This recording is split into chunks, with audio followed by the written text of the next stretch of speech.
भारत माता की, भगवान बिरसा मुंडा की, भगवान बिरसा मुंडा की।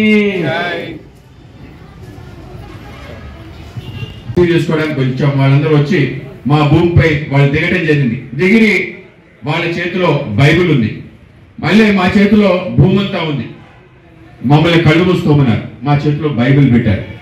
మేము కళ్ళు తెరిచేసరికి మా చేతిలో బైబిల్ ఉంది, మా భూమి వాళ్ళ చేతిలో వెళ్ళిపోయింది అని చెప్పి చాలా ఫేమస్ స్టేట్మెంట్. ఆ విధంగా ఏమిటి జరిగింది అంటే మనది అనుకున్న అన్ని అంశాలను మనం దూరం చేసుకుంటూ మనం ఏమిటో అనేది మనం మర్చిపోయిన ఒక తీరు ఏదైతే ఉందో ఆ తీరు ఆయన చెప్పడం ద్వారా తెలిసింది. ఇవాళ భగవాన్ బిర్సా ముండా కూడా ఆ విధంగానే ఏదైతే మన సంస్కృతిపై జరుగుతున్న దాడి మనకు తెలియకుండానే అనేక రకాల విషయాలు మనలో జొప్పించిన తీరు ముఖ్యంగా విద్య రూపంలో రావటం జరిగింది. మనం అనుకుంటున్నాం మన భాష గొప్ప భాష కాదు, ఇంగ్లీషే.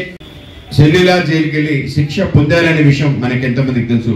దీంట్లో సుమారు 14 మందికి జీవన ఖైదీ పడిందనే విషయం మనకి ఎంతమందికి తెలుసు? కేవలం మల్లు దొర అలాగే గడ్డం దొరతోనే ఆగిపోతాం. అగ్గిరాజు కానీ పడాలు కానీ ఇతర నాయకులు మన కోసం చేసిన అనేక రకాల విషయాలు మనం గుర్తుంచుకుంటున్నామా? ఇవాళ బిర్సా ముండా ఆయన చేసిన ఉద్యమం పేరు ఉల్ గలన్ అనే ఉద్యమాన్ని చేశాడు. ఉల్ గలన్ దేనికోసం చేశాడంటే హక్కుల సాధన కోసం, నా యొక్క సంస్కృతి గుర్తింపు కోసం అని ఆ యొక్క ఉల్ గలన్ అనే ఉద్యమం ఏదైతే ఉందో కేవలం ఆ రోజుండే గిరిజన తెగల సంబంధించిన హక్కులు ఏవైతే ఉన్నాయో వాటిని సాధించడం కోసం, అలాగే అతి ముఖ్యంగా నా సంస్కృతిపై జరుగుతున్న దాడి ఏదైతే ఉందో ఈ దాడిని ప్రశ్నించడం కోసం, నా సంస్కృతికి గుర్తింపు ఉండాలి.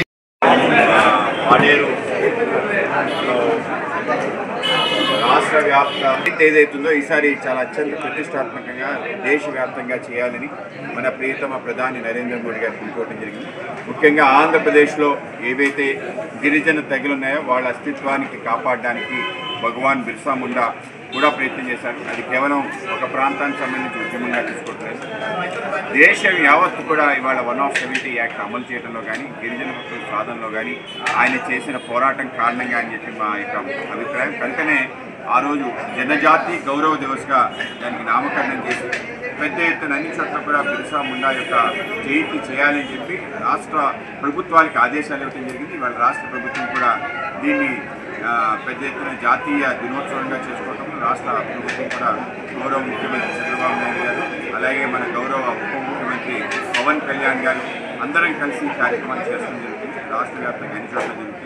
ముఖ్యంగా మన ఏఎస్ఆర్ జిల్లా పాడేరులో పెద్ద ఎత్తున ఆయన యొక్క విగ్రహ ఆవిష్కరణ చేయాలని చెప్పి విగ్రహానికి కౌన్సిల్ విగ్రహం తయారైంది. కనుక ఆ యొక్క విగ్రహాన్ని ఆవిష్కరించడం, ఈ యొక్క విగ్రహాన్ని మన అన్ని తెగలకు సంబంధించిన నాయకులు కలిపి చేయాలని, పార్టీలకు అతీతంగా చేయాలని కనుక ఈ కార్యక్రమానికి పవన్ కళ్యాణ్ గారిని కూడా వేయడం జరిగింది. ఆయన ఏది వాళ్ళ నిర్ణయం అవుతుంది. అలాగే మన ఒరిస్సా ముఖ్యమంత్రి గారు మోహన్ మాంజీ గారిని కూడా రావాలని కోరుతుంది. ఆయన కూడా వస్తారని తెలియజేశారు. కనుక వీళ్ళ ఆధ్వర్యంలో ఈ యొక్క విగ్రహ ఆవిష్కరణ అలాగే పెద్ద బహిరంగ సభ, ముఖ్యంగా గిరిజన వాళ్ళ యొక్క సాంప్రదాయాన్ని రక్షించాలనే యొక్క ఆలోచనతో కార్యక్రమం చేస్తాం. కనుక భగవాన్ బిర్సా ముండా గారి యొక్క జీవిత విశేషాలు, ఆయన చేసిన త్యాగం, పోరాటం, ఏ విధంగా ఆయన బలిదానం కాపాడారు ఇవన్నీ కూడా ప్రజలు తెలియజేసే పెద్ద కార్యక్రమం చేస్తాం. ఆ విధంగా సుమారు 20,000 మంది ప్రయాణం చేయాలంటే ఆ విధంగా పెద్ద సమీకరణ ఏ విధంగా చేయాలి, అన్ని తెగలు కూడా ఒక తెగ దీన్ని ముందు నడిపించిందనే అపోహ లేకుండా అందరూ కలిసి చేశారనే అభిప్రాయం కూడా కలిగించారు.